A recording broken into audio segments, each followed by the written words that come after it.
کہ جن حضرت صاحب کے ساتھ میں منسلک تھا وہاں کوئی ایسی بات نہیں تھی کہ انسان کسی خاص حالت میں بیٹھ جائے، کسی خاص حالت میں کیفیت میں چلا جائے، کپڑوں سے باہر ہو جائے، سڑک پر ہاتھ ہلاتا ہوا باتیں کرتا ہوا چلے.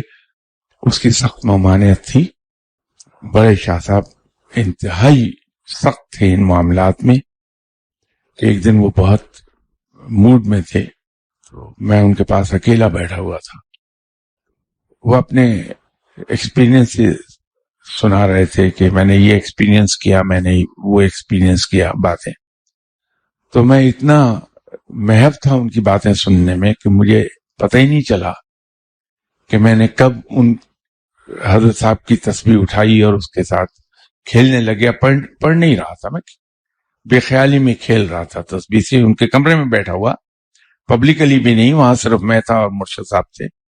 تو بڑے مزے سے باتیں کر رہے تھے. سڈنلی نظر ان کی شاید میرے ہاتھوں پڑ گئی تو وہاں تسبیح دیکھی تو ایک دم سے وہ خوشگوار موڈ ایویپوریٹ ہو گیا اور اس کی جگہ جلال نے لے لی. اور بڑے غصے میں مجھ سے انہوں نے کہا کیا تم یہ چاہتے ہو کہ لوگ تمہیں نیک سمجھ کے سلام کریں؟ میں نے سوچا میں نے کیا کہا ہے، میں تو خاموش بیٹھا سن رہا ہوں. تو وہ میں نے ریئلائز کیا کہ وہ میرے ہاتھ میں تسبیح ہے. تو میں نے کہا نہیں حضور یہ تو آپ کی تسبیح ہے جو یہاں پڑی.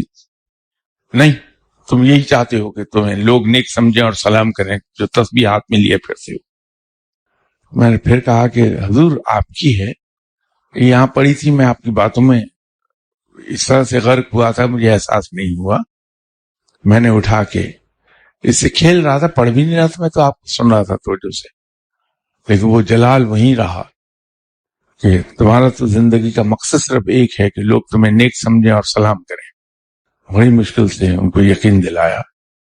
وہاں سختی تھی ان باتوں کی کہ انسان کی چال ڈھال، لباس، گفتگو، اس سے کسی طرح یہ پتہ چلے کہ یہ نیک آدمی ہے.